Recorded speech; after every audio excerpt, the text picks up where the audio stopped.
Okay, here we go. My name is Bobby Haber, and I'm here with my partner, Joanne Abbott Green. And we could not be more excited to thank all of you for spending part of your day with us. We have partnered with HIFI and happy to have Will and really so many members of the HIFI team here today. We've got an ongoing program called the Future of Financial Rights. And it's a really broad-based coverage of issues that are so critical to performers, rights holders, representatives, so on and so forth. We start with our first Zoom today. We have two more. One is September the 15th. August the 18th, and then September 15th. Then we've got an amazing program, both live and remotely at Mondo in October in New York City. Without any further ado, except Joanne, say hi, please. Welcome, everybody. I'm going to throw it to my friend and colleague, Will Griggs. And thank you, by the way, to the entire HIFI team and all of our illustrious panelists for making the time today. Will, take it away. Thank you, Bobby, and thank you, Joanne. Really appreciate the warm welcome. And we couldn't be more excited to be kicking off this series. As Bobby mentioned, this is the first event for the Future of Financial Rights, which will culminate with in-person and online hybrid programming in New York City in October. And we were so happy to see that announcement about a week or so ago that there will be a physical version of it. We can't wait to see a lot of you guys in person, if not before then at the conference in October. I am Will Griggs. I am the Chief Experience Officer at HIFI. HIFI is the financial rights organization for the music industry, and our members get access to a community of industry peers, as well as access to financial services and technologies that we have built to specifically address the most pressing financial challenges of the music industry. So our members get access to our royalties dashboard that allows them to see all of their royalty earnings in one place on their phone, as well as access to other financial services and working capital products that we offer to our membership group. And this panel is about, as I was talking about the hybrid nature of the Mondo conference in October, that really captures a lot of what we're talking about today. These completely unprecedented factors that are coming into the live event space. And it's really been a head-spinning whirlwind of activity in terms of live entertainment as an industry, and we are so lucky to have four leading experts today to talk about the road forward as venues across the country and across the world turn their lights back on, as well as the impact of technologies and the way that we've all pivoted and adapted over the course of the last year and a half, and how those technologies and new approaches and non-traditional financial models are all going to play a role in the live industry. And it's an industry that right now is ripe for innovation as we're coming out of a year plus of hibernation. And for the sake of time efficiency, I'm going to go ahead and run through the bios of all of our panelists who we couldn't be more thrilled to have with us today. Brooke Parrott is currently the head of community at So Far Sounds. She studied songwriting and piano at Berklee College of Music and did a little bit of everything during her 8-year tenure at live music startup Songkick. She's also a solo artist and plays in several bands, most often touring with her group Lac Le Monde in the US and Europe. Brooke, thank you for being here. Thanks so much for having me. We're also joined by Tom Windish, who is the head of A&R and business development at Wasserman Music. He is a veteran booking agent who has developed the touring careers of some of the hottest names in music, including Lorde, Billie Eilish, Alt J, the XX, that's just to name a few. And working with these artists and other top talent from the early days of their careers, hundreds of clients have grown from playing small local venues to dominating stages at major festivals and arenas under his purview. Thanks for being here, Tom. Hello, thank you. Thanks for having me. We're also joined by Junia Abaidu. Junia is the co-founder and COO at Love Renaissance, which is a label, management company, artist development powerhouse based in Atlanta. And since the creation of Love Renaissance, their team has discovered and nurtured multi-platinum acts like Black, Summer Walker, among many others. And Junia is also the head and oversees all of their touring activities at Love Renaissance. And thank you for being here, Junia. Thanks for having me. And last but not least, we've got Russ Tannen, who is president at DICE, which he helped launch in 2014. As a founding employee, he led the music team, landing deals with Apple Music, Red Bull, Golden Voice, many others. And Russ was instrumental in DICE's global expansion over the past couple of years, as well as their live streaming offering, which has powered thousands of live streams with legends like Nick Cave. More recently, Russ relocated to New York to set up DICE's second headquarters and has since signed Elsewhere, Avant-Gardener, and United Palace, among other world-class venues here in New York. Thanks for being here, Russ. Thanks, Will. So just to kick things off, I'm going to start with a pretty broad question, and then we can get into some of the specifics. But just like a temperature check, the state of the industry, we're in this really incredible moment where we've just had sort of our initial on sales for tours that have been announced. We've had a couple of pilot shows, here in New York, the Foo Fighters at MSG, the Strokes at Irving Plaza, a couple of other sort of test runs of what is this like? How does this feel? Both from sort of the cultural side and the financial side. What do we think the sort of state of the industry is? How has the industry as a whole reacted to that? And Russ, I'll kick it to you for this first question to kick it off. Thanks, Will. I would say well, firstly, thanks again for having me and for putting this panel together. Looking forward to the conversation today. It's going to be great. I would say that separate to those test events that you mentioned, what we're seeing is everything snapping back to normal, if not bigger. Not last weekend, the weekend before was the first weekend that Avant-Gardener was open in Bushwick. And for every night, Thursday night with Medusa, 5,000 tickets sold out.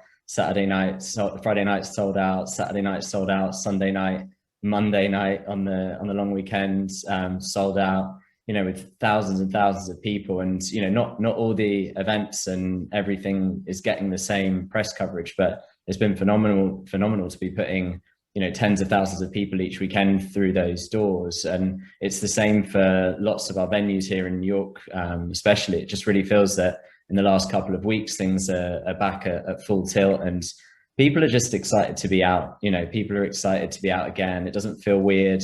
It doesn't feel awkward.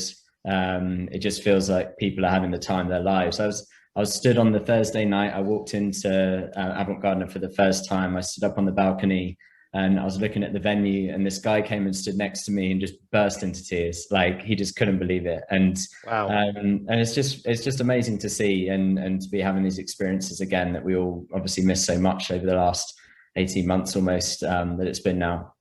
And it's the same internationally as well. We saw it, we're seeing it the same in London now that things are finally going to be reopening, touch wood next week. But there was, a lot of events happening around the football at the weekend. And people are out in a big way. So yeah, it's back, especially in New York. Yeah, I'll jump in. So Far Sounds is really interesting because, we're putting on shows in over 300 cities around the world. So in a way, we've had this kind of benefit of insight coming from countries that were maybe summer when we were having winter here in the US. So we've, like Australia and New Zealand, we've been having shows there since like January. So we kind of had this preview of really high demand, really high sell-through. And we've definitely found that fans are so ready to come back. They feel safe enough to get back to it. We kind of did some surveying with the So Far audience back in April, and 87% of them said that they would go to an indoor So Far this year, and it was even higher for outdoor. And also they were saying, even at traditional venues, 77% said that they would be ready to come back this year. So we're definitely seeing an appetite there for sure. That's great to hear. And it's really fascinating to, be able to have those reference points from around the globe to really sort of set the strategy for you know the season ahead in the States. And based on these initial results from on sales, what sort of shifts are we seeing in terms of the traditional financing side from the promoter side? Are we entering a new era in terms of door splits versus guarantees? And I'm speaking broadly here. I'm not looking for specific deal points or anything like that, but just more sort of, again, temperature check.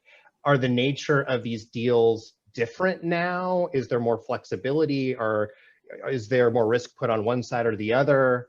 Tom, I'll let you kick that one off because I'm sure you've heard a bit about this side of the equation. I haven't really seen deals change that much. There's still some sort of gray area about legalities and contracts, and will there be some changes long term about COVID and cancellations around COVID or things like that in the future. Not much is set in stone yet. I think right now we're all relieved that things are happening, and just want to get as much in the pipeline as possible and satisfy everyone's desires to go out. Yeah, I mean, another thing that venues have been waiting to get this money from the government, and waiting, and now I think 40 or 50% of the venues have gotten it. Again, like just relief. Before that was the case, there were some venues saying, well, we're going to have to put a certain fee on tickets in order to survive. And a few of those people have said, now we don't need to because we got this bailout. Yeah, I don't really know what the changes in terms of deal structures will be long term. So far, hasn't changed much. A year ago, I heard bands were going to get paid less at festivals, and that hasn't really been the case. Yeah, I'll jump in here too. I think, a lot of the same to what Tom just said. I haven't seen deals change too much in terms of a pivot to more guarantees or more door deals. But I think with our artists, it's kind of changed the way we approach it, because we look at the amount of traffic that there's going to be. And, we all can see how insane it's about to be this year and next, of course. And so, for artists that are more proven, we're much more aggressive about, trying to have a door deal structure the way we would have been in the past. But I think even more so now, the sentiment is that, it's coming back in a big way, but there's still a lot of risk if you're not super proven. So for some of our unproven artists, we do really love the idea of a guarantee, even if it might be a little bit smaller, just because, in some markets, you really just don't know because people have so many options right now.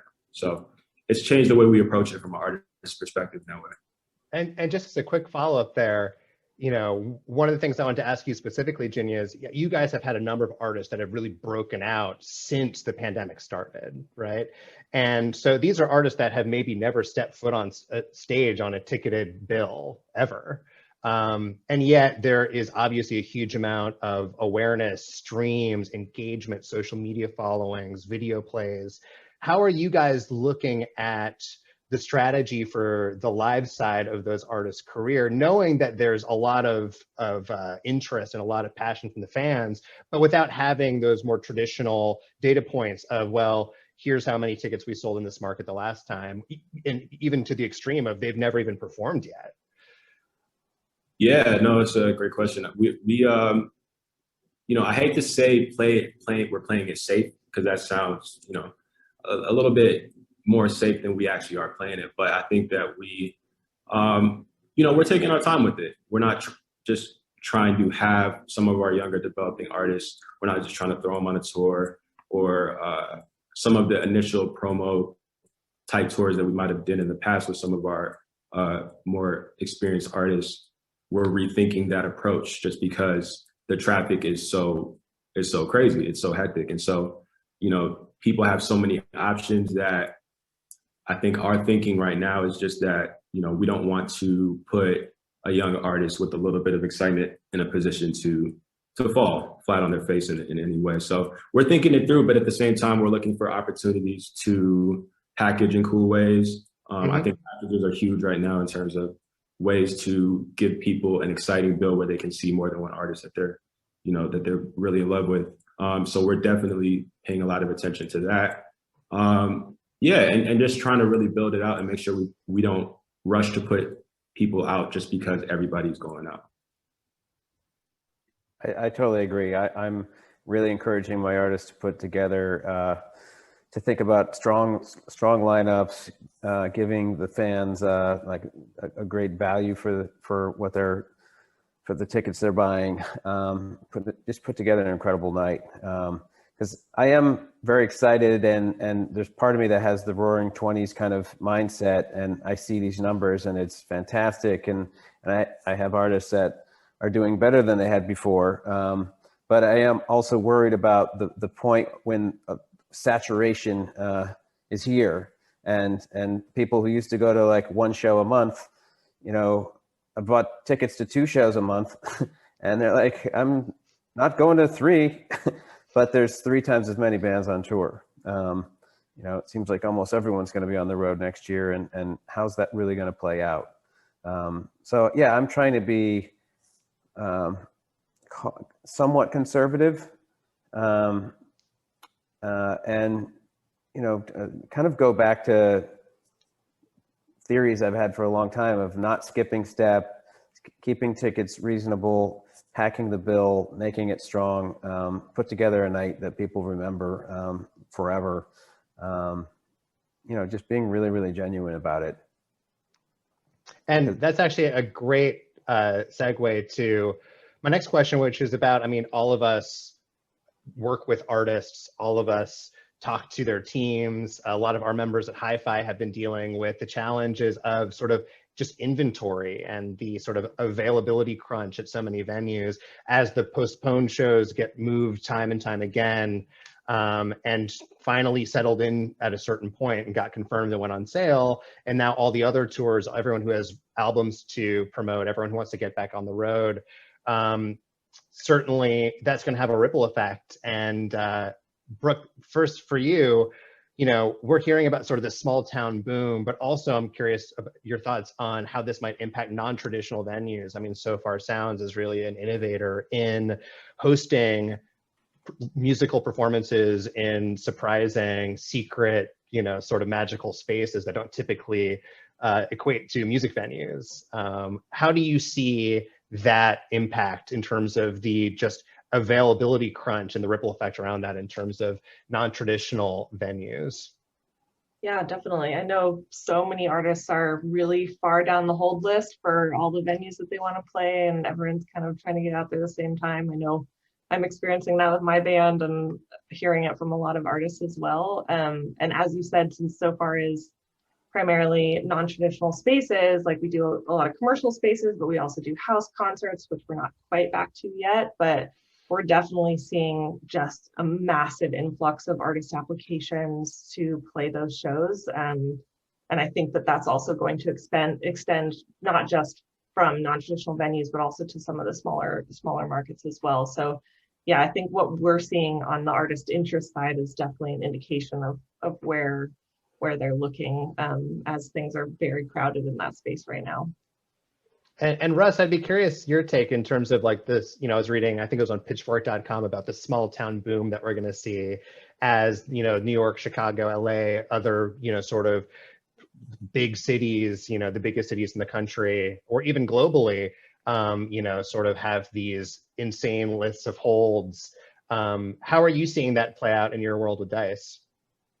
Well, we're really focused on major cities, but what we have seen a big trend of over the last few weeks is, venue calendar that's been sat pretty much empty or with just no live listings for the last maybe 9 months, probably once people realized how long this was going to go on, to then like suddenly announcing maybe 40, 50, 60, sometimes 100 shows at once. So there is like, that I understand Tom's concern there as well. It's like, is there a point where the market gets saturated?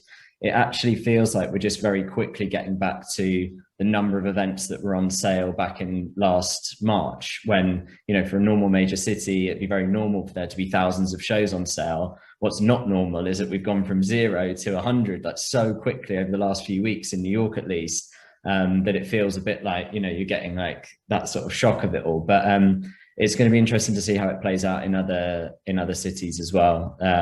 But certainly, you know, the venues that we work with, you know, the Elsewheres of this world, and you know, St. Vitus, and these venues are really stacked for bookings, and there's lots of holds on dates, and all of that is, you know, all that definitely holds up. I don't think that's just sort of rumor. That's really it's really tricky to get dates, especially through the end of this year. Now it's almost impossible, I'd say.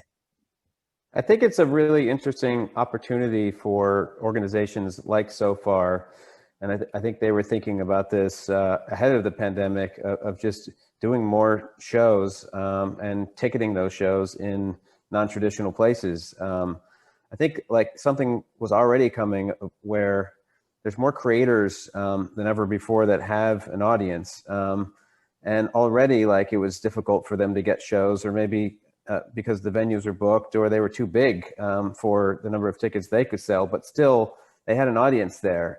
And I can see this like another level of venues coming up, and some of it sort of crowdsourced by people that just like putting on shows in the backyards or in living rooms or whatever, or in these non-traditional places. I think it's very, very interesting. For some of the new artists that I book that don't have a draw yet, I really rely on entities like So Far to give them a place to play, so that I can invite some people out from the industry to see them, and so they can just play in front of people that may not have heard of them. And then the few people that have, like, can go see them.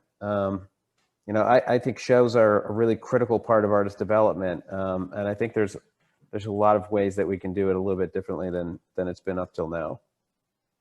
Yeah, absolutely, Tom. I think even pre-pandemic, as you said, we were seeing artists use So Far shows in a couple different ways, like, you know, building up a hometown crowd, that's one way, but then they're also starting to do like one-off shows in like New York or Chicago or something to kind of selectively build up markets, and also like filling in dates on tours. If you're trying to find something between here and here, like, sure, play a So Far show in the middle. And then also seeing people kind of play a So Far in the city the day before their venue show, because there's no radius clause issue when you have a secret show. So I think we're just going to see more and more of that, and we're definitely thinking about how we can better help artists utilize So Far in all those scenarios, especially with touring, because sometimes people want to do an entire tour of So Far shows as well.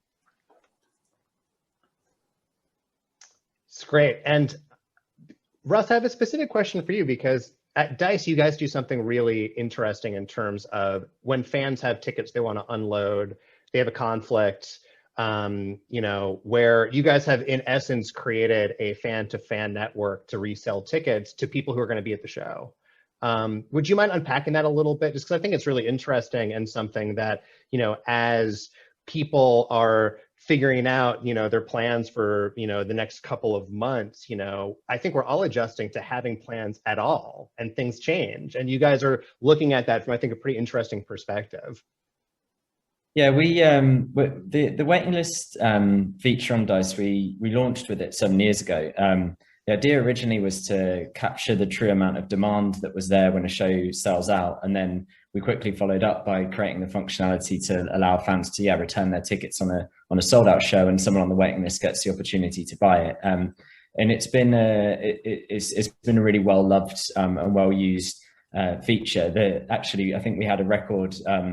Maybe it was a record last Sunday for the European Cup final. There was a screening in London, which was for about 1,000 people to watch it, and there was 50,000 people on the waiting list, which is almost the capacity of Wembley Stadium. So yeah, you know, there's a lot of people using that, and I think one of the nice things about it is that you know, it means that people are less, you know, takes out some of the stress of buying the ticket. If you feel like if it's a hot show, you're going to be able to return it if something does happen and you can't go. And it's being used really well at the moment by our venue partners too, to see if you can, if you do have a huge waiting list on a show, you can add a matinee show, you can add a second date. We saw it with Black Coffee at Brooklyn Mirage a couple of weekends ago, where they had a large waiting list for the Sunday, so we added a Monday, which also sold out. You can measure demand and react, and that's really important at the moment, when obviously things are growing so quickly and exploding kind of as they are. So that's kind of the feature. Cool. Also, I see that some folks are tossing out questions in the comments. Thank you for those. We will have some time at the end and we'll get to as many of those questions as possible. But if you have something on your mind that you would like anyone up here or everyone to chime in on, just send your thoughts in the chat and we'll get to as many of those as possible. One thing that is, obviously front of mind for everyone is safety, and the vaccination rollout is so different in so many different parts, not just of America, but across the globe. And, even just today, I was reading about how, I think it was Norwegian Cruise Lines is suing the state of Florida because Florida said that they were going to fine any company that required their guests to be vaccinated. And I think that's just one expression of the sort of tension that we're feeling, where just the regulations, the vaccination rates, and all these other things are so all over the place across the country. And Junie, I'll kick it to you to start out, but how, as you're looking at putting together tours and packages with your artists, through this year, how are you navigating those waters and, basing it on information that we have today on July 14th, when you're booking shows maybe at the beginning of next year? And I know that it's a tricky sort of bit of calculus, but I'm curious, as you're working, with your roster, how those challenges are presenting themselves. Sorry, you said the challenges in terms of? Just in terms of the differing, just realities of, vaccination rates in different places, the way that, especially as we're looking across the country and globally, it seems like, there's just some tension between just the reality from place to place, and whether or not that sort of the safety side of it. And as you're working with your artists every day to figure out the safe and smartest way to get them out on the road, how are you guys sort of weighing those things? Yeah, we are, first off, sorry for moving. I realized I wasn't next to an outlet and my computer's about to die, so I had to. No, all good. But basically, we're just trying to stay as flexible as possible. And obviously working with our agents and, everybody that we can to find out as early as possible about what requirements are in different places. And then also it's, there's a lot of case-by-case scenarios based off of what, who our artists are and how, their kind of level of sensitivity to certain risks, because there's a certain level of risk with all of these shows that are being announced still, so for certain artists that we have, they're a lot more opposed to doing certain things. And for others, they're a little bit more lenient, a little bit more open to doing things. So yeah, we're trying to stay flexible and just get as much information as possible. We are planning ahead as if things are going to happen, and then just trying to be ready to pivot if they don't, and I think that's kind of our philosophy, is it's kind of like the best we can do at this point. But like recently I ran into a situation where one of our artists had something that they were booked for in Houston right before they have to go to Canada, and Canada has their policy in terms of quarantine, 14-day mandatory quarantine. So like navigating things like that is new. And it's a situation where it's like kind of a case by case, because some artists will want to quarantine a little bit longer. Some will want to be like, get me out there as soon as possible. So we're really just trying to stay flexible and get as much info as possible. Awesome. My next question ties into a similar question from Steve Moulter. You know, in terms of, I mean, obviously over the past year and a half, so many of us have had to, I mean, all of us have had to adapt in so many ways. And I think a lot of really interesting technology and innovation was born out of the need to connect their performance. And obviously there's a lot of momentum across the industry in terms of live streaming. You know, in terms of the hybrid models of having live performances in venues that have ticketed live streaming layered on top of them, and sort of the shades of gray between both of those fan experiences.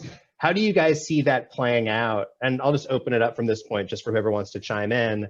How do you guys see that playing out in terms of the relationships between the promoters and these live streaming entities, the way that, you know, the artists and agents are booking the tours, the way that fans can experience them from home, in person? How do you guys see these two things blending either harmoniously or not? Wonder who wants to go first. I'll jump in. I mean, ever since the beginning of the pandemic and the live streaming companies started calling me and I started reading articles, I sort of jumped in and wanted to learn what was going on. And I mean, even before the pandemic, I knew some of the live streaming companies. And I've always thought that the opportunity was around the size of the opportunity that vinyl presents. So, you know, artists aren't making half of their revenue off of vinyl, but some of them are making some extra money. Maybe it's 5% of their overall revenue. Maybe it's 2, maybe it's 7. I don't know. It's not huge, but some of them, you know, take a lot of care in it and make some money off of it. And it's, you know, something they take seriously, and it's really important for some of their fans. I don't know. I mean, there's people that are in the business of live streaming are very gung ho about it, and a lot of people that I know on the live side, you know, think it's going to crash and burn. I think we're going to see a lot less players 6 or 12 months from now or whenever, and there'll be a few different entities. Some of them will be associated with promoters. I hope that the best products win, ones that are easy and great quality and everything. You know, a lot of people have moved to different places now, so some bands might not go to those cities, and those people don't want to drive 3 hours to see the band play or something. So there'll be an audience there, or people in other countries that don't get the opportunity to see them.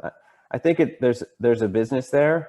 But it's not big as the amount of money that's been deployed in the space right now.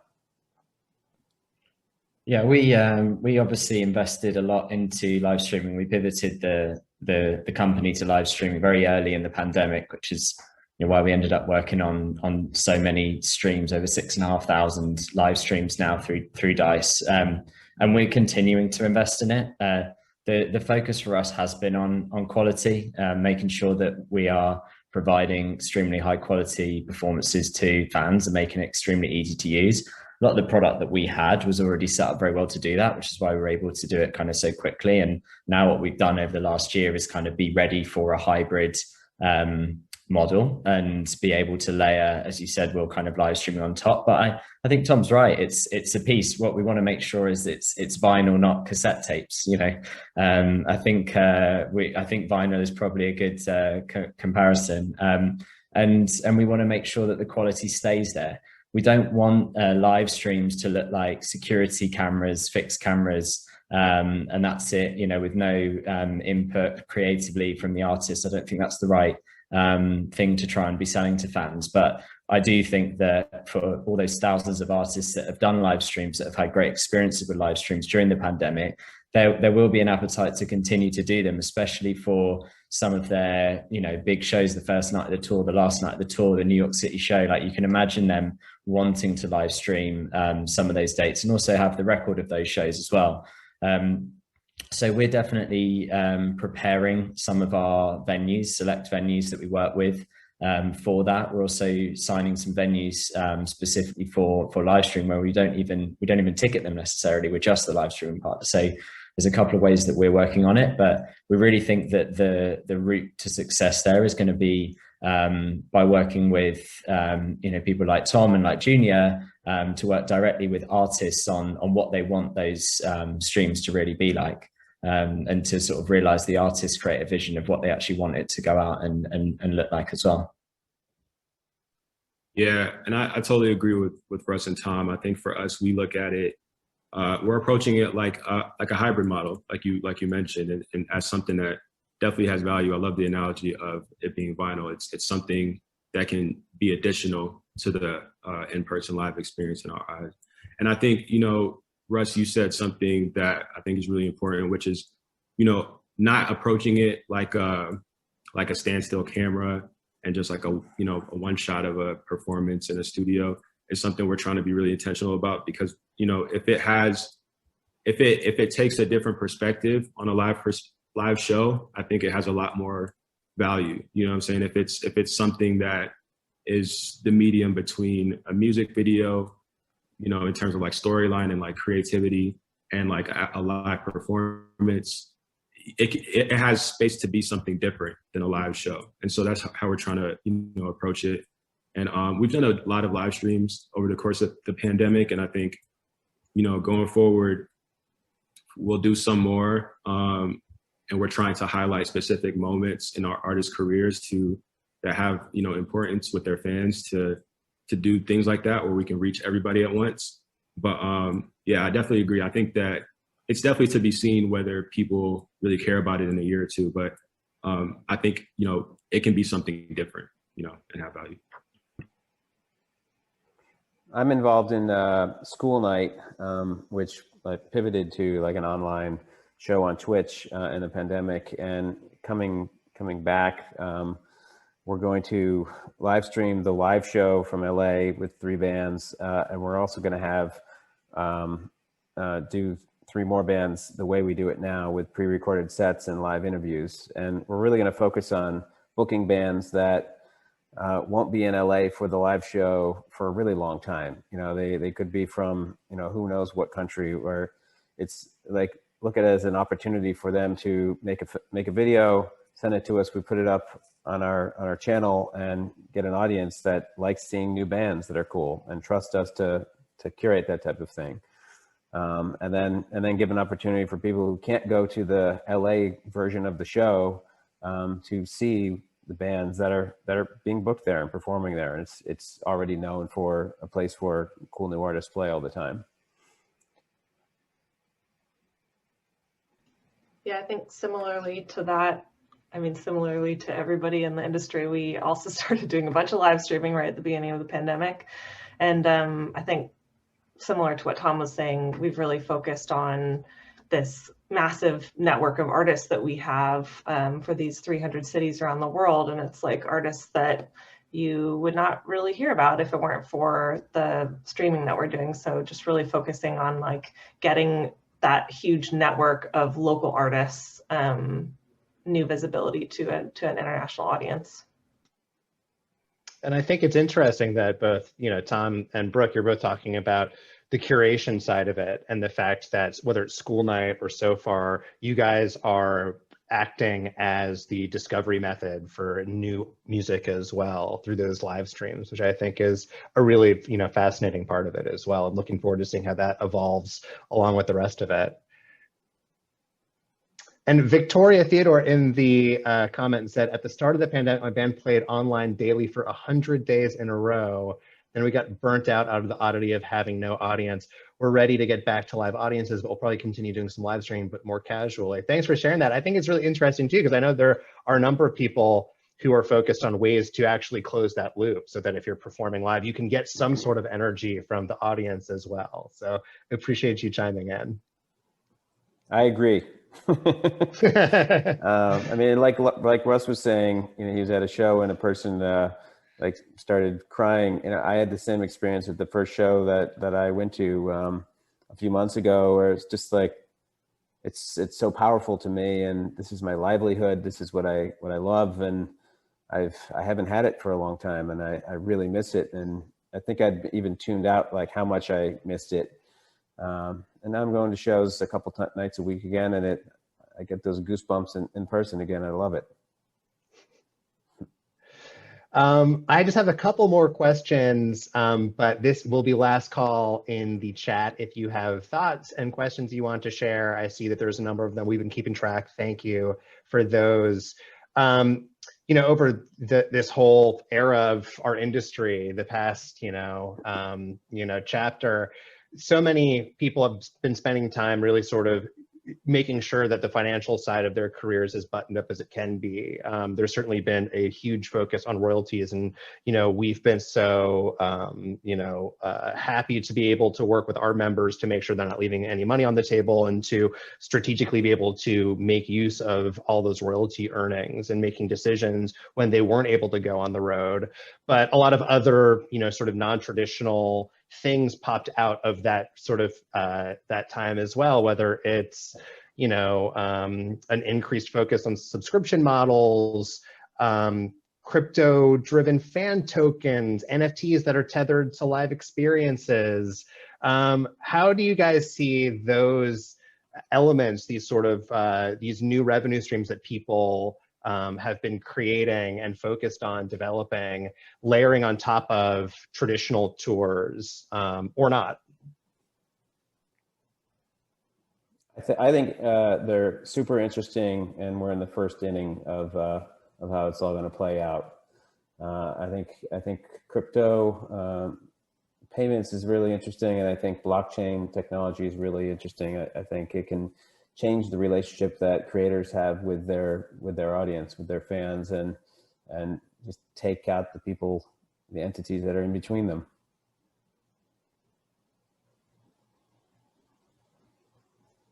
Yeah, I feel like my biggest takeaway from the pandemic was just how many artists are kind of too close to the edge of being able to make it financially all the time, and just how reliant they are on tour income. And I think that's why a lot of us pivoted to the live stream, because it was like one way that we could help make artists money during the pandemic.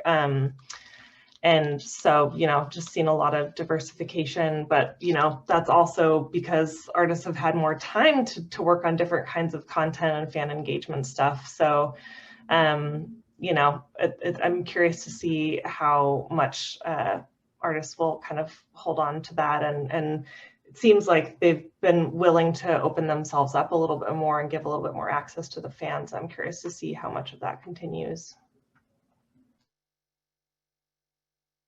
And for those of you playing panel bingo at home, you can now punch the NFT square. But other sort of new technologies, or I guess these aren't even new, but just used in new ways. In a way, when there were no music festivals, there were digital worlds like Roblox with Lil Nas X, or obviously Travis Scott and Fortnite, that were sort of the headline slots of these digital festivals almost. I know it's a bit of a stretch, but how do you guys see these, more gaming and gamified digital spaces? Are they going to have an increased presence because they see an opportunity there that they didn't before? Are they going to try and express that in the physical world in some way? I know that it's getting almost like Inception or something like that, but it's something that I've certainly had my eye on, and curious what you guys think. There's a huge audience there. I think it's a good idea for artists and their teams to pay attention to it, to experiment, to talk with their peers about what's working, what's not, and to engage. Yeah, I 100% agree. I don't know exactly what it's going to look like in the future, but to Tom's point, I think that's why experimentation is important. And, for I have a 6-year-old niece. That's all, Roblox is her life. So, I know that there's something there. So yeah, but I don't know exactly what it's going to look like to that extent. It's hard. It's almost hard to exactly imagine it right now, but there's an amazing primer in New York Times on Sunday about the metaverse in general, which I think anyone interested to explore the possibilities of that a bit should read, and definitely think it's interesting for artists to try and wrap their heads around as quickly as possible. I think in a world where people are selling like digital versions of designer handbags for more than the price of the real handbag, then there's obviously something there.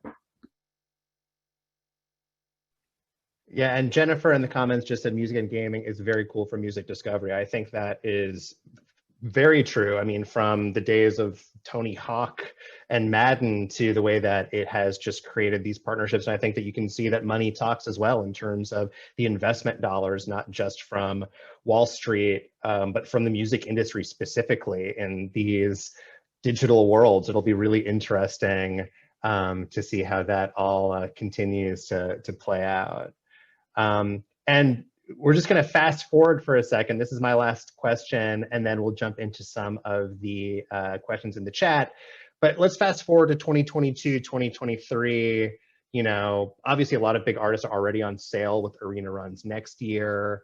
How are those going? And, you know, in terms of just planning that far ahead, I completely understand why if you're putting up an arena tour or a stadium tour, you need to know that you're going to have the resources to do it the way you want to, with the creative muscle that your fans are expecting.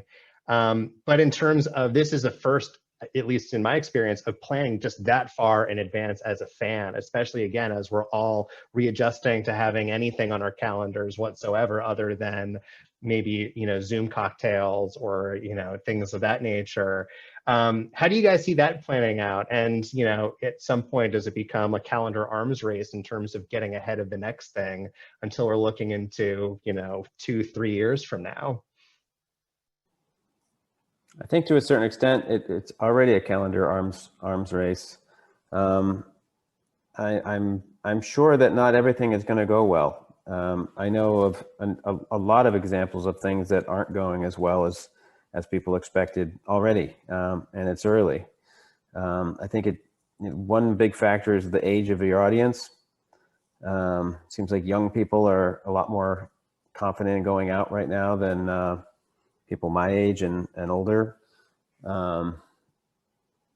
Yeah, it's gonna be interesting. It's not all gonna be good.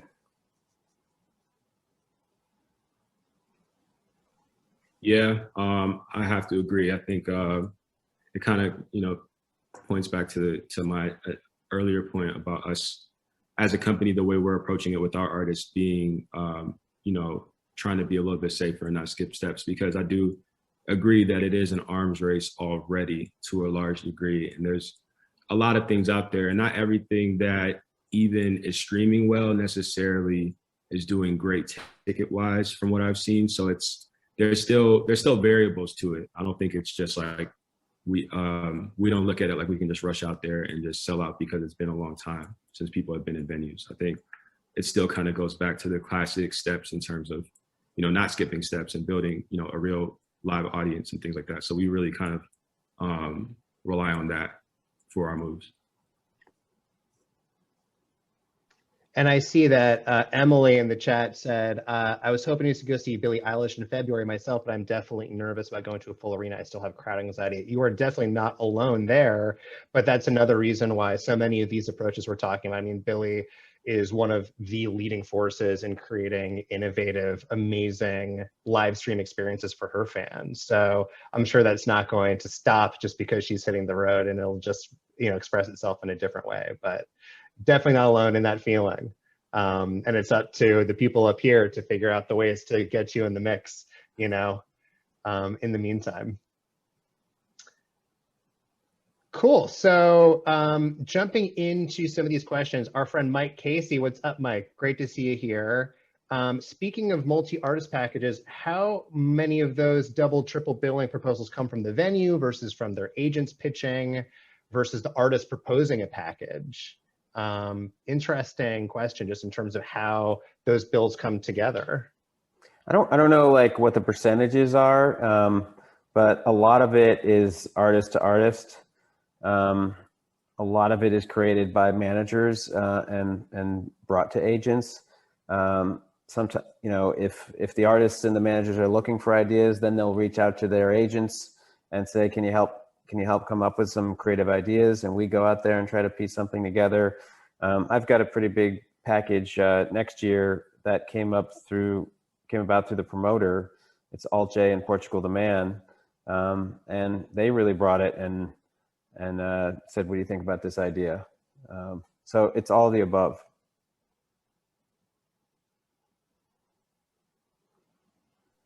Another question on vaccination. Speaking of vaccination, I'm curious about all ages venues and festivals. If your audience is too young to be vaccinated, what are the safety and legal, thoughts? And obviously we're not lawyers up here, but, I just think the question about how we can get younger audience members safely into the mix is a really interesting one. It depends state to state, doesn't it? And in New York, you don't have to be vaccinated to enter a venue. So as long as you can enter it, as long as you're old enough to enter, it doesn't matter if you're vaccinated or not.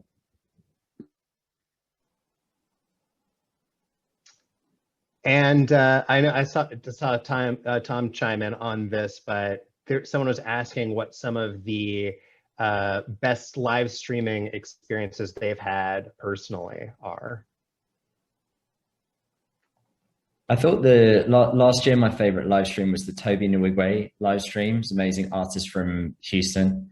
He did an incredible stream that I think you can still find. But also, I think someone else mentioned in the comment at some point, Tomorrowland, they're doing another one.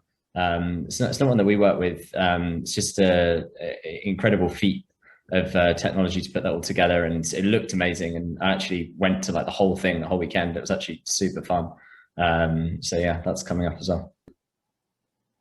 I was saying in the comments that Drift, a company that produces live streams, and I feel like everything I saw them do was top notch, high quality, really, really special, really well thought out, really cool stuff. Yeah, one that I remember right now was Bryson Tiller had a pretty amazing one last year where he kind of his use of location was really amazing.